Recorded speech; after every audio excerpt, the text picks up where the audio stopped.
Êxodo 2, do 1 ao 10.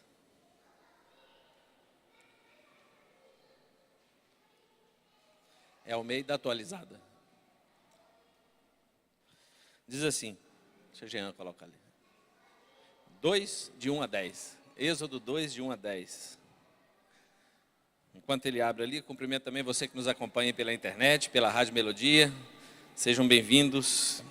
Que Deus esteja abençoando também a sua casa, o seu lar. Diz assim: um homem da casa de Levi casou com uma mulher da mesma tribo. A mulher ficou grávida e deu à luz um filho. Vendo que o menino era bonito, escondeu-o durante 3 meses. Não podendo, porém, escondê-lo por mais tempo, pegou um cesto de junco, tapou os buracos com betume e piche, e pondo nele o menino, largou o cesto no meio dos juncos à beira do rio. A irmã do menino ficou de longe para ver o que ia acontecer com ele. A filha de Faraó desceu para se banhar no rio, e as moças que tinham vindo com ela passeavam pela margem. Quando ela viu o cesto no meio dos juncos, mandou que uma das criadas fosse buscá-lo. Abrindo o cesto, viu a criança e eis que o menino chorava. Ela teve compaixão dele e disse: este é um menino dos hebreus. Então, a irmã do menino perguntou à filha de Faraó: quer que eu vá chamar uma das hebreias para que sirva de ama e crie esta criança para a senhora? A filha de Faraó respondeu: vá. A moça foi e chamou a mãe do menino. Então a filha de Faraó disse à mulher: leve este menino, amamente-o para mim, eu darei um salário para você. A mulher pegou o menino e o criou. Quando o menino já era grande, ela o levou à filha de Faraó, da qual ele passou a ser filho. Ela lhe deu o nome Moisés e disse: porque das águas o tirei. Em Números capítulo 26 e 25, não precisa de abrir, a Bíblia diz que a mulher de Arão chamava-se Joquebede, filha de Levi, a qual lhe nasceu no Egito.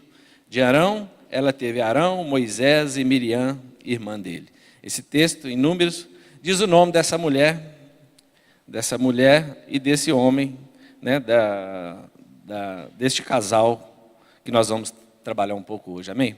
Vamos curvar nossas cabeças. Senhor nosso Deus e Pai, em nome de Jesus, nós te bendizemos nessa manhã, Pai querido, por este dia tão especial, Senhor, o dia em que nos reunimos mais uma vez, junto aos irmãos, ó Pai, aqui, ó Deus amado, nesta igreja, diante do Senhor, ó Deus.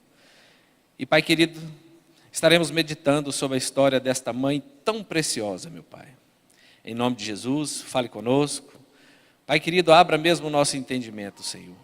Eis aqui o teu povo, eis aqui, ó Deus, filhos, ó Pai, que foram gerados por mulheres fortes, ó Pai. Nós oramos, nós te bendizemos, em nome de Jesus, amém. Essa semana, pode ficar à vontade, essa semana, né, hoje a gente comemora o Dia das Mães, em várias partes do mundo, e é um dia muito precioso, né, para nós, quem ainda tem sua mãe, ou quem não tem, mas se lembra dela. E nós sabemos que é a pessoa talvez mais preciosa que passou pela nossa vida e pela nossa história. E procurando, né, um texto que nos mostrasse uma mãe preciosa, e nós lembramos logo de Maria, né, mãe de Jesus. Mas também a Bíblia nos mostra uma mulher que logo no início do texto vai dizer que um homem da casa de Levi casou-se com uma mulher da mesma tribo. E esse texto nem cita o nome dela, mas o nome dela é Joquebede, amém? O nome dessa mulher é Joquebede, uma mulher poderosa, uma mulher preciosa. Numa época, e até hoje nós achamos, né, do machismo, do judaísmo, Deus faz questão de mostrar nas Escrituras Sagradas que é através dessa mulher, desta família, que Deus começou ali a libertação do seu povo do cativeiro no Egito. Nós olhamos, né, quando pensamos no cativeiro, quando pensamos no Êxodo, nós lembramos de Moisés, de Arão, de Miriam, de Josué, de Caleb. Muitas vezes nós nem sabemos quem era essa mulher. Essa mulher, a mãe de Moisés. E é uma história muito interessante que nós vamos apreciar um pouco do que aconteceu com ela.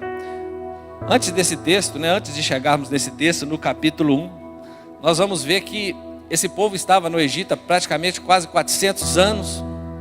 Quando José, nós todos conhecem a história de José, José se torna o vice-governador do Egito, o segundo homem mais poderoso da terra. Havia uma grande fome no mundo, e Jacó vem com toda a sua família de 70 pessoas para o Egito, e ali eles se estabelecem e vão ficar ali por séculos.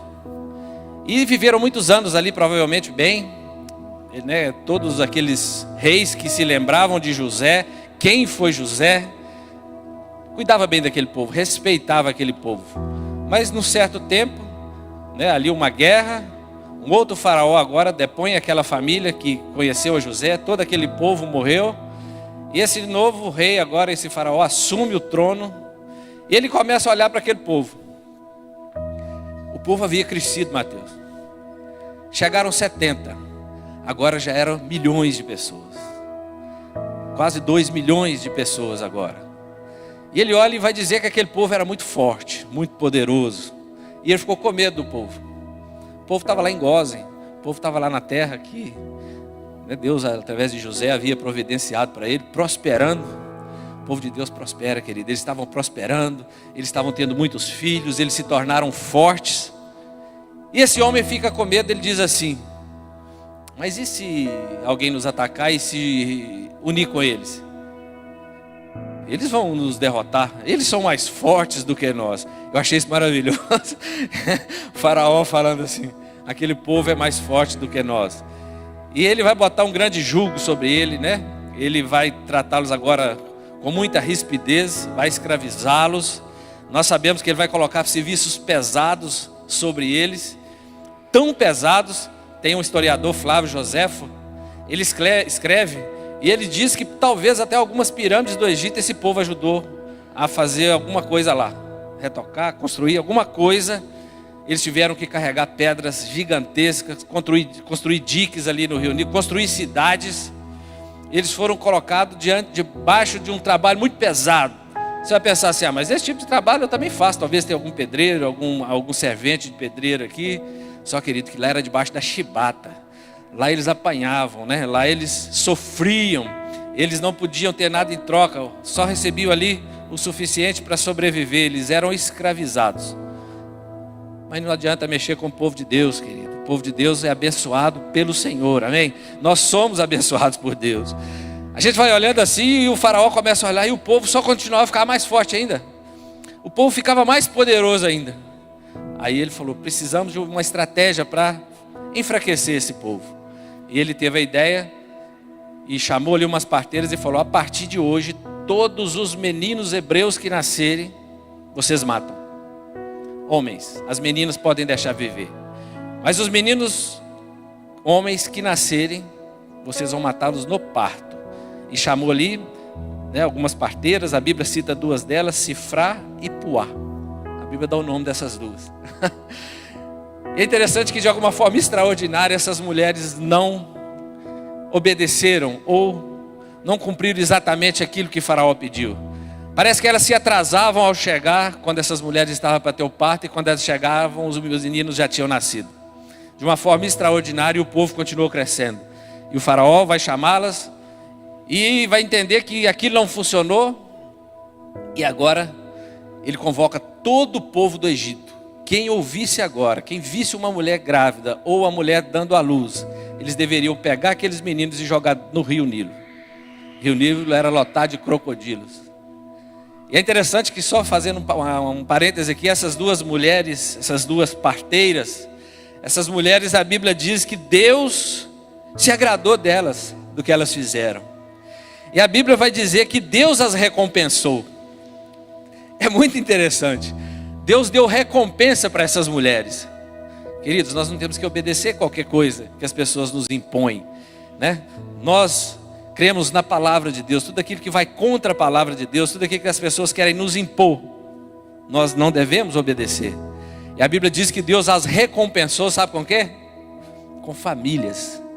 Famílias, eu entendo filhos, eu entendo esposo. Deus as recompensou dando a elas famílias.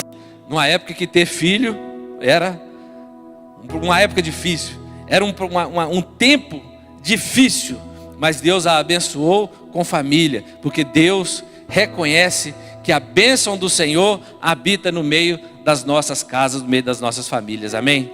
As bênçãos do Senhor habitam na sua família, na sua casa, no meio, né, da sua família. E essa mãe, provavelmente muitas outras ali tiveram seus filhos arrancados e jogados ali no Rio Nilo. Mas essa mãe, queridos, ela deu um basta. Eu achei muito interessante. É como se ela dissesse: aqui não, na minha casa não, nós servimos ao Senhor. Eu fico pensando no poder dessa mãe, a coragem dessa família. Eles eram escravos. Na cabeça daquele rei, os filhos pertenciam a ele, mas no coração dela, aqueles meninos eram do Senhor, amém? Hoje, querida, o mundo aí quer dizer que nossos filhos devem viver conforme o mundo ensina, mas não é não, querido. Nossos filhos são do Senhor. A Bíblia vai dizer que os filhos são herança do Senhor. Os nossos filhos são herança do Senhor, uma recompensa que Ele dá. Aqui talvez nem todos têm filho, mas sabia que você é filho? Sim ou não? Você é filho. Você tem uma mãe, você tem um pai. Talvez você nunca o conheceu, mas você tem. E a Bíblia vai dizer que filhos são herança do Senhor. Independente do que aconteceu conosco, nós somos herança do Senhor. Muito mais, aí nós, convictos disso, nós entendemos que os nossos filhos também são herança do Senhor. É uma recompensa que Ele deu para as nossas mães. Nós somos uma recompensa que Deus deu para nossas mães. Você sabia que quando um neném nasce, eu tenho uma neta novinha agora, estava conversando com a Amanda esses dias, ela tem 1 mês. A Amanda estava me dizendo, muitas vezes a gente pega, ela chora, a Amanda pega, ela não chora. Aí ela estava me dizendo, ela falou, não, porque o bebê, hein, Tetê, o Denez, a Tetê está lá, Keila, né? O bebezinho, ele entende que até quase 1 mês e pouco, para ele e a mãe ainda são um só. Para ele não há diferença. Quando você tira ele da mãe, é como se ele estivesse desconectado. Aí você coloca no colo da mãe, na mente dele, no entendimento dele, na sabedoria que Deus plantou lá no coraçãozinho dele, ele é um só com a mãe, como ele era lá no ventre. E isso vai ficar por alguns meses, até que ele vai começar a entender esse mundo aqui. Aí ele vai começar a ver as dificuldades. Por isso aí, nós pais devemos fazer igual essa mulher. Aqui na minha casa o mundo não vai interferir não, né? Ela falou, aqui não. E ela tinha que lutar, querido, porque imagina esconder uma gravidez de 9 meses. Uma pessoa que é escrava, que tem que prestar serviço de várias formas, hein, Joãozinho? Eu não sei, a Bíblia não fala que estratégia ela usou, mas a gente pode pensar um monte. Passou-se 9 meses, querido. Essa mulher conseguiu ali ocultar diante daqueles egípcios ali, e ela vai ter o seu filho. E ela vai ver que o menino era muito bonito. Toda mãe, quando o nenenzinho nasce, a primeira coisa que ela vê, que bênção, né? Que nenenzinho bonito, né? Que beleza. Traz no peito assim, aquele amor já está contagiado, né? Desde o ventre. E ela vai ver que o bebê era tão bonito. E eles continuam decidindo, nós não vamos jogá-lo no Rio Nilo. Ninguém vai tomar esse bebezinho de nós. E ela consegue escondê-lo por 3 meses, quando você vai ver aí. Era um cenário impróprio, né, queridos, para ter filho naquela época. E eu fico pensando, o que fazer quando nós enfrentamos tempos difíceis em nossas vidas? O que a Bíblia nos diz sobre isso? É interessante que eu estava vendo que a Bíblia não nos diz que Deus simplesmente quer que a gente livre das dificuldades.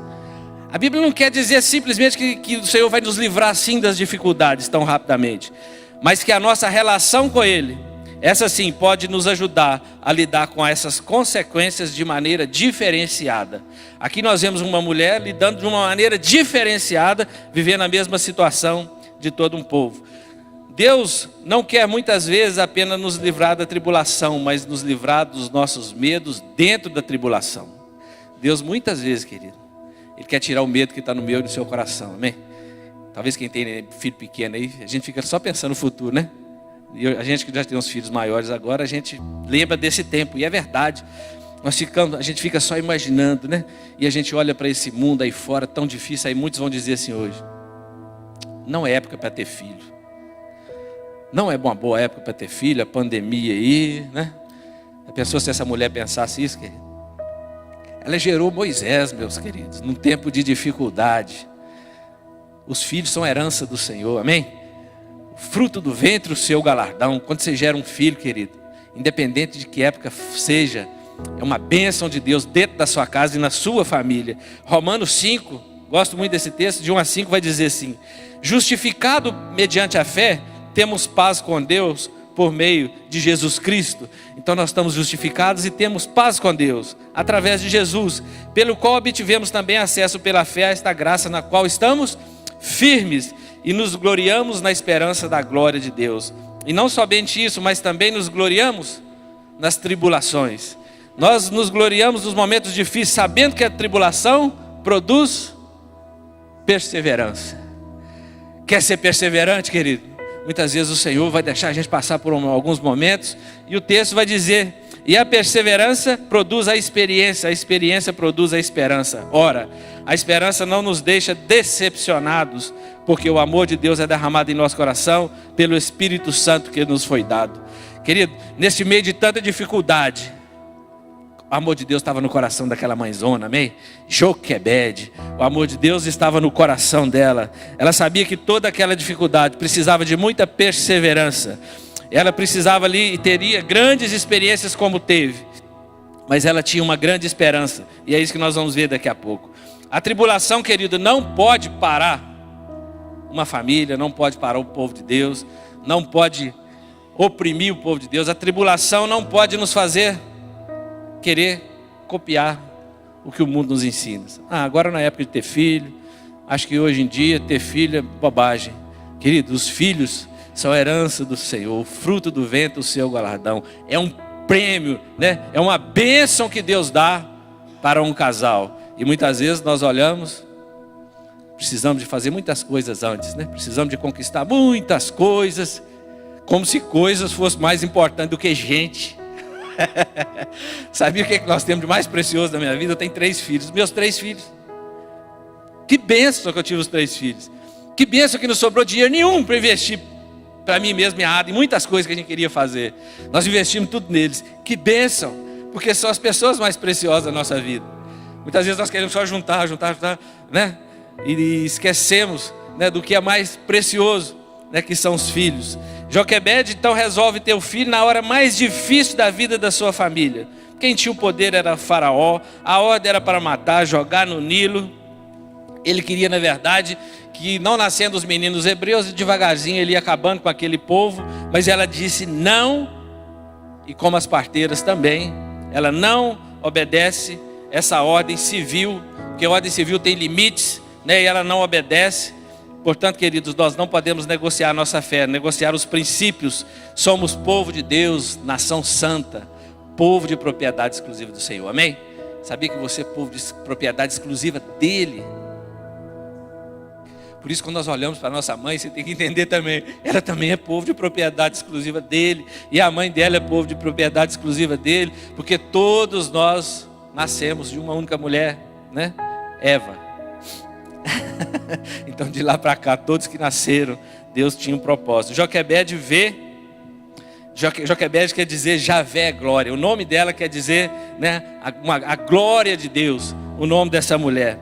Ela está grávida, escrava, mas ela tem uma coragem extraordinária. Êxodo 2 então diz assim: a mulher ficou grávida, deu à luz um filho, vendo que o menino era bonito, escondeu por 3 meses. E agora? O menino chora, o menino grita, né? As fraldinhas tem que botar lá fora. Tem muitas situações. Quem tem vizinho aí que tem menino pequeno é muito fácil de saber, né? Lá perto de casa tem um menino do outro lado da rua. De madrugada a gente escuta o bebezinho chorar. Então é muito difícil esconder.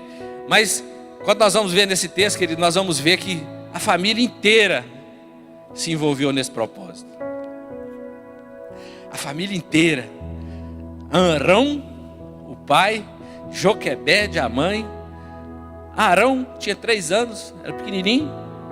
E Miriam, que era a irmã mais velha. Eles se aliançaram, queridos. Você quer ver você ter sua família abençoada? Você quer ver experimentar coisas preciosas no seu lar? Comecem a chamar sua família para uma aliança, né? Comecem a trabalhar juntos, né? Mulher para um lado, homem para o outro, tudo com o mesmo propósito, né? Confiantes no que Deus pode fazer. E diz assim: não podendo esconder por mais tempo, a Bíblia diz que ela pegou um cesto de junco.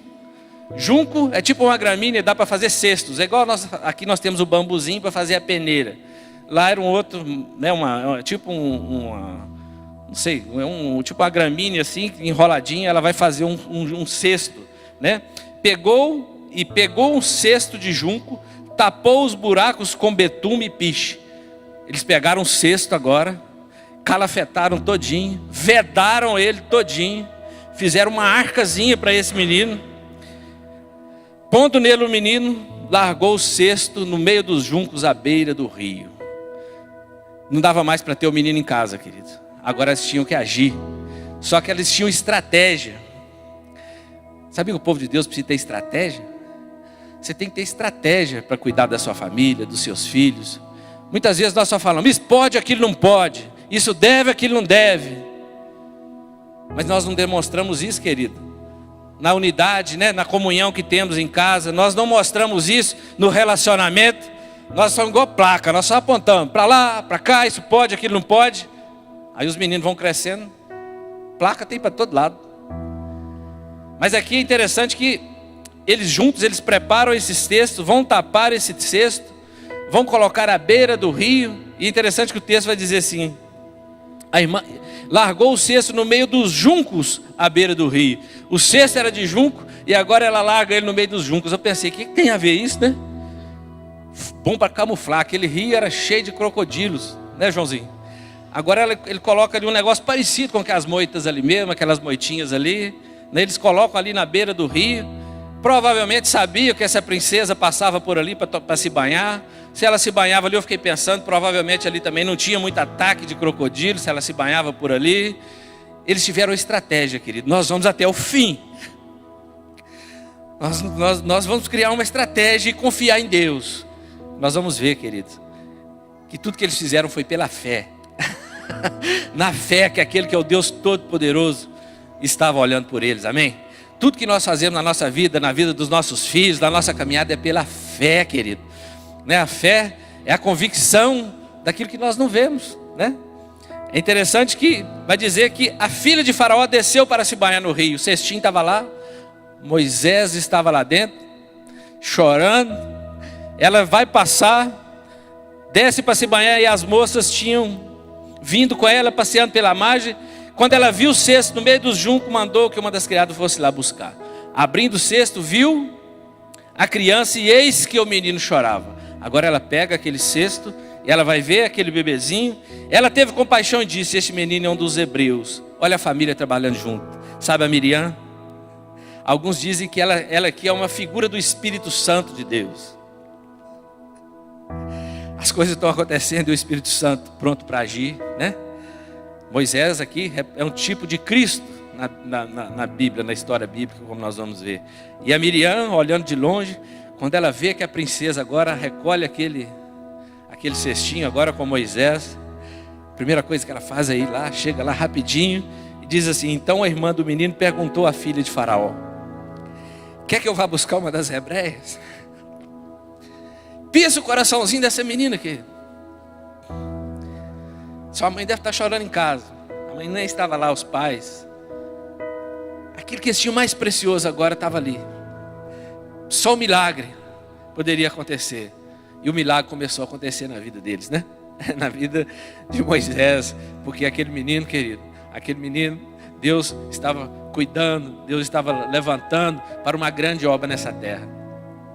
Sabia que você, os filhos, são herança do Senhor. Você não foi gerado à toa, você foi gerado porque Deus tem propósito e plano na sua vida, amém? Ah, mas eu não sei disso, já estou velho. Não tem problema. Esse menininho aqui, Deus só vai agir verdadeiramente na vida dele depois que ele tem 80 anos de vida. E aqui eu acho que não tem ninguém com 80 anos aqui nesse momento, talvez, ou próximo disso. Esse menininho aqui, Deus vai agir poderosamente através da vida dele depois que ele tem 80 anos de vida. Aí, então não é justificativa para nenhum de nós achar que nós estamos velhos demais para sermos canal de bênção para o Senhor. Vai dizer assim: então a irmã do menino pegou o filho. Ela perguntou: quer que eu vá chamar uma das hebreias para que sirva de ama e crie esta criança para a senhora? Pensa o coraçãozinho dela. Fala assim, fala assim. Fala assim que eu vou buscar mamãe. A filha de Faraó respondeu: vá. A moça foi e chamou a mãe do menino. E nós sabemos que ela pega esse menino.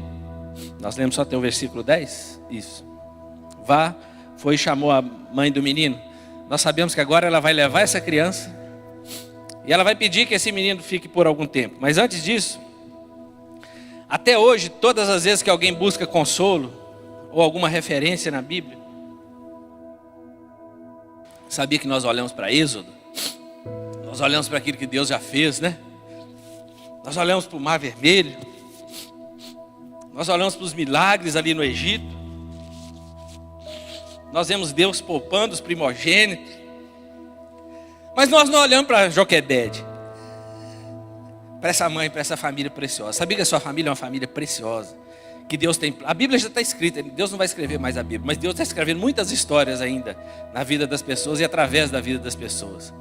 E Deus vai escrever histórias na sua vida e através da sua vida. Amém? Vai escrever, porque Deus nos chamou, né? Deus nos gerou para isso. Até hoje, todas as vezes, então, as pessoas que passam a enxergar esses homens que foram importantes. Até hoje, querido, quando você enxergar alguém que é tão importante assim, você vai falar assim: esse cara deve ter tido uma mãe abençoada. Esses dias eu estava vendo a vida de Billy Graham. Ele escreve um livro aos 90 e poucos anos. Eu fiquei pensando: quem será que foi a mãe de Billy Graham, hein? Quem será que foi essa mulher que cuidou desse rapaz? O rapaz foi um maior evangelista, talvez, da atualidade. Ganhou almas para Jesus no mundo inteiro. Ganhar almas para Jesus para quê? Para que as famílias possam ser restauradas e mudadas, querido. Quando Jesus entra numa família, Ele restaura. Deus estava presente na família de Joquebede. Deus estava presente e agiu através da vida dela. Muitas vezes, nós nos submetemos, né? Queremos submeter nossos filhos a várias atividades, mas o principal nós não fazemos. A Bíblia diz, Provérbios 22:6, muito simples, todos conhecem: ensine a criança no caminho em que deve andar, ainda quando for velho, não se desviará dele. No caminho, ensina seu filho caminhando com ele, vivendo com ele, desfrutando de momentos com ele, ensinando com ele. É interessante que no versículo 10 vai dizer: o menino já era grande e ela o levou à filha de Faraó. Ela criou esse menino, amamentou, ensinou, inculcou a palavra de Deus, conviveu, mostrou como é que era a vida deles, uma vida difícil. Conviveu, amou, a família unida ali, Arão, Miriam. Olha que infância. Agora chegou o tempo dele ir para o palácio. Agora chegou o tempo dele ir para a melhor faculdade da região. Sabia que muitos chegam na faculdade e desprezam os ensinamentos dos pais? Sabia que muitos chegam, querido, na faculdade, começam a entrar aí no ensino médio, já desprezam os ensinamentos dos seus pais? Eles acham que a gente não sabe de nada, né? Muitos, queridos, fazem isso. É uma pena. Vai dizer: ele passou a ser filho agora da filha de Faraó. Esta lhe deu o nome de Moisés e disse: porque das águas o tirei. Eu fico pensando que Joquebede e Arão ensinaram direitinho para Moisés. Sabe por que nós sabemos disso, querido? Olha o que a Bíblia diz em Hebreus. Este casal, finalizando, este casal, Joquebede, Arão, foram colocados no livro de Hebreus junto, né, com a lista dos heróis da fé. O nome deles não é citado, mas Hebreus 11:23 vai dizer assim: pela fé, Moisés, depois de nascer, foi escondido pelos seus pais durante 3 meses, porque viram que era um menino bonito e não temeram o decreto do rei. Não temeram o decreto do rei. Queridos, esse ano é ano de política. Esse ano, querido, é ano de uma coisa terrível que vai acontecer nesse Brasil. Famílias vão começar a brigar, né, vai começar a se desentender.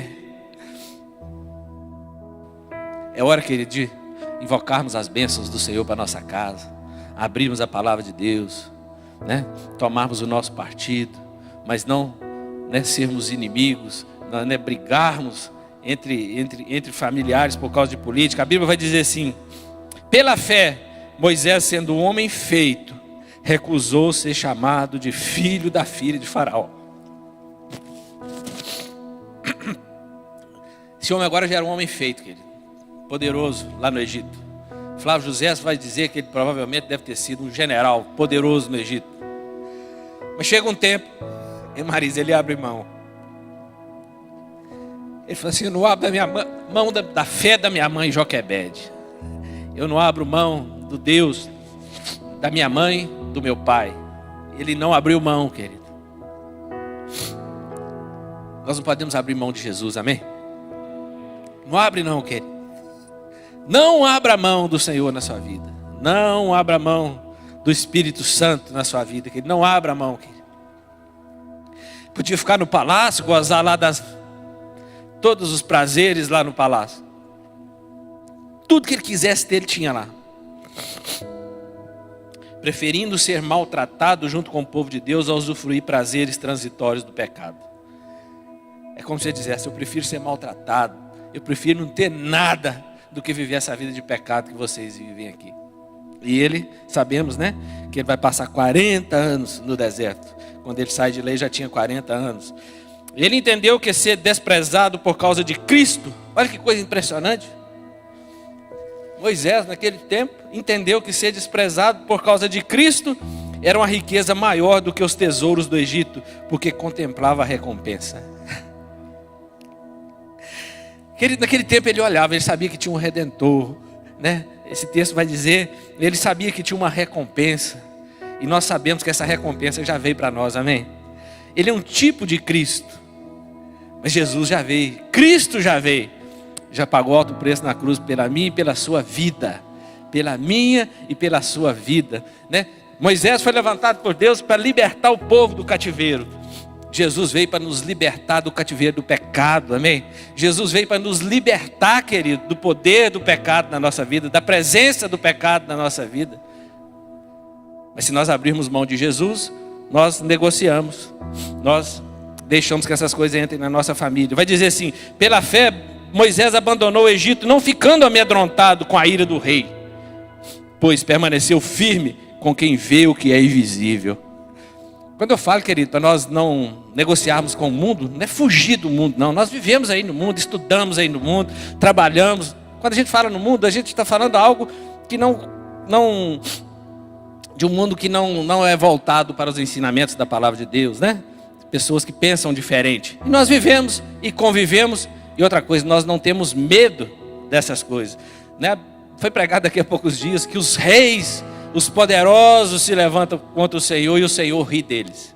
Então quem tem um rei poderoso como nós temos, né, nós precisamos de ter medo disso que nos cerca. Vai dizer: pela fé Moisés celebrou a Páscoa, derramamento do sangue para que o exterminador não tocasse nos primogênitos israelitas. Moisés celebrou a primeira Páscoa. Jesus veio aqui, o Cordeiro Pascual, né, e junto com ele, nós sabemos que hoje Jesus é o nosso Cordeiro Pascual. Nós sabemos que aquele sangue simbolizado lá nos umbrais da porta naquele tempo da libertação do povo do Egito, hoje Jesus já derramou naquela cruz pela minha, pelas nossas, pela humanidade, querido, por todos nós. Para que abrir mão disso? Para que negociar isso? Se você vai para a universidade, Deus te abençoe, querido, é lá mesmo que Ele quer que você esteja. Deus queria Moisés lá no Egito. Deus queria que Moisés percebesse como a situação estava ali. E Deus precisava, depois que ele fosse lá, resgatasse aquele povo. Porque Deus estava gerando um povo, querido, para ser referência na terra. Amém? Deus nos gerou, Deus tem te chamado para que você seja referência nessa terra. Fico finalizando. Pela fé, os israelitas atravessaram o Mar Vermelho como por terra seca. Quando os egípcios tentaram fazer o mesmo, foram engolidos pelo mar. Agora que coisa extraordinária. Agora aquele que abriu mão de tudo aquilo, atravessa o Mar Vermelho aos pés secos, querido, conduzindo aqueles milhões de pessoas para uma terra que manava leite e mel. E aquele faraó todo poderoso com seu exército agora está ali, submerso.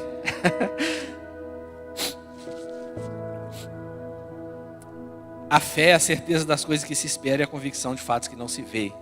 A fé é a certeza de coisas que se esperam. Querido, quem está em Cristo Jesus tem certeza que as coisas vão acontecer. Tem a convicção. Nós não vemos, mas nós cremos. Eu sei, querido, que muitas mães hoje choram porque talvez perderam seus filhos. É verdade. Nessa época, muitas mães perderam seus filhos. Mas Deus levantou uma mulher corajosa, uma família corajosa. Deus tem levantado famílias corajosas para que isso pare de acontecer na nossa cidade, com as mães dessa cidade. Mas depende do povo de Deus, querido. Depende de nós sermos fortes, corajosos. Depende de nós assumirmos nossa fé verdadeira, ensinar nossos filhos. Para que essas mães não chorem pelos seus filhos. É verdade que todos nós sabemos que nossas mães criam a gente com todo o amor e querendo as melhores coisas para nós, sim ou não? Esse também é o plano de Deus. Mas chega um certo tempo que nós temos as nossas escolhas, sim ou não? A Bíblia diz que Moisés escolheu sair do Egito e viver com seu povo. Nós já somos crescidinhos para poder escolher aqueles. Todos aqui, ó. Todos nós já escolhemos e já estamos crescidinhos para continuarmos escolhendo. Porque eu lembro que eu cheguei numa certa idade que eu não dava mais muita satisfação para minha mãe. Como não dou hoje. Converso com ela e tudo, mas eu não fico falando o que vou fazer, como vou fazer, o que estou decidindo, da agora para frente é comigo. Mas mãe que é mãe, querido, o filho pode ter 80, pode ter quantos anos for, se ela estiver viva ainda, é filho do mesmo jeito, ela sofre do mesmo jeito. Eu fico pensando que o Senhor também, Deus também, Deus não se agrada disso. Deus tem o mesmo sentimento, o Espírito Santo geme por nós, né? Quando nós nos desviamos dos propósitos de Deus. Então, graças a Deus, eu estava pensando esses dias. Já pensou?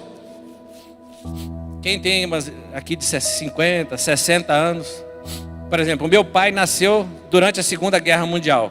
Já pensou se minha avó não falasse assim? E meus avós, vão ter filho não. Segunda Guerra Mundial, dá para ter menino não, vão ter filho não. Aí não tinha nós. Aí você veja, não tinha nós. Né? Já pensou se nós tivéssemos pensado isso, nós que viemos pós Segunda Guerra Mundial, então os nossos avós tiveram nossos pais, depois nossos pais, não foi uma vida fácil, foi difícil, o planeta estava de cabeça para baixo, tudo muito complicado, mas decidiram ter nós, assim, meu pastor daí, a nós aí, ó. Né? Nossas mães nos amou, nos criou com muita dificuldade e nós estamos aqui. 2000 chegará, 1000 chegará, mas 2000 não passará. Não tinha a profecia, acho que é de Nostradamus. Ô glória, minha menina nasceu no ano 2000, a mais nova, Bia, ela nasceu no ano 2000. Já pensou se nós tivéssemos ido nessa onda? Alexandre não tinha casado com Bia, né? Não tinha desfrutado aí de uma menina abençoada, não tinha nos dado o privilégio de tê-la conosco durante toda essa vida.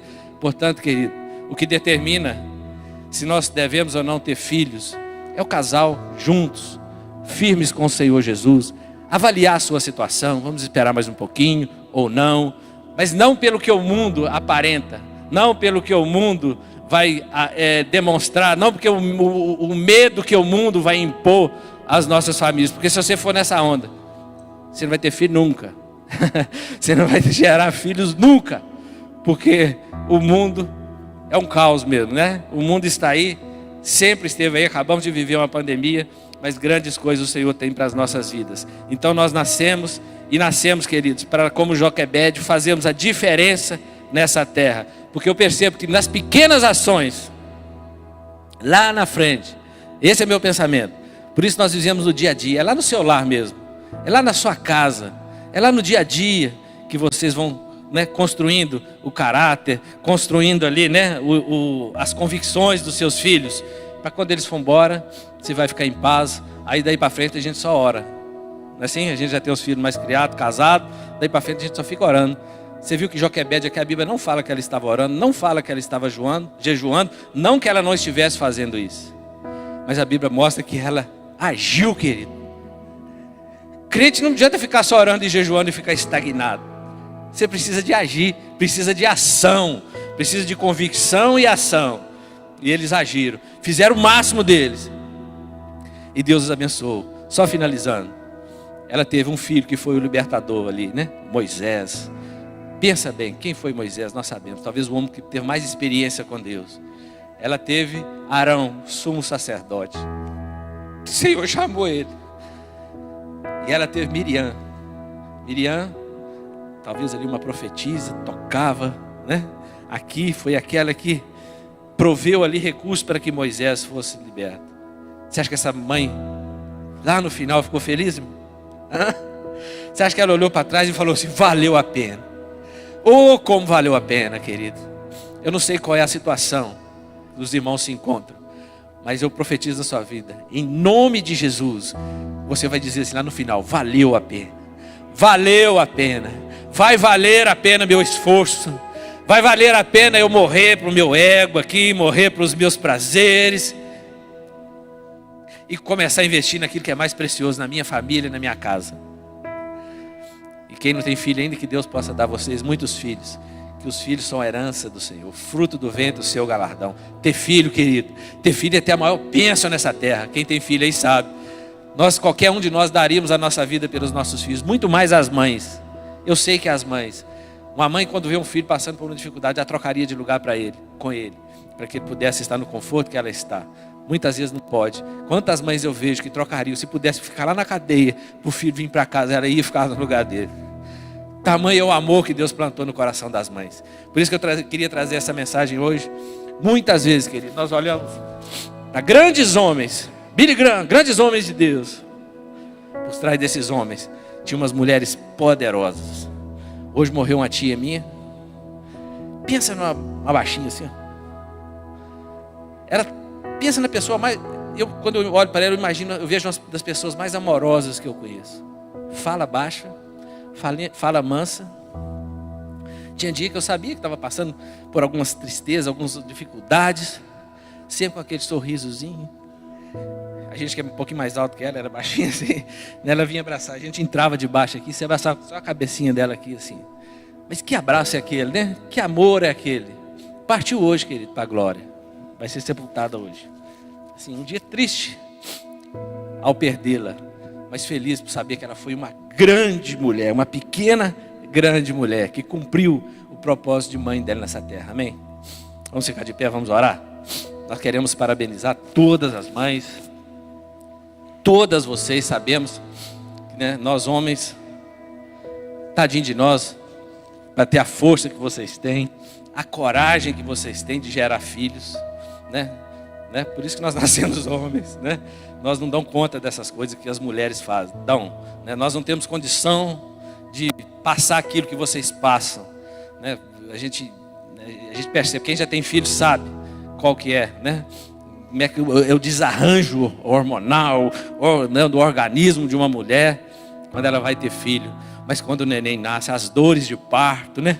Mas quando o neném nasce, que coloca no colo dela, ela fala assim, tudo valeu a pena. É uma simbologia, querido, que servir ao Senhor, viver na presença do Senhor, lá no final nós vamos chegar e dizer, valeu a pena, amém? Vamos orar? Fecha seus olhos, coloque aí sua família diante do Senhor.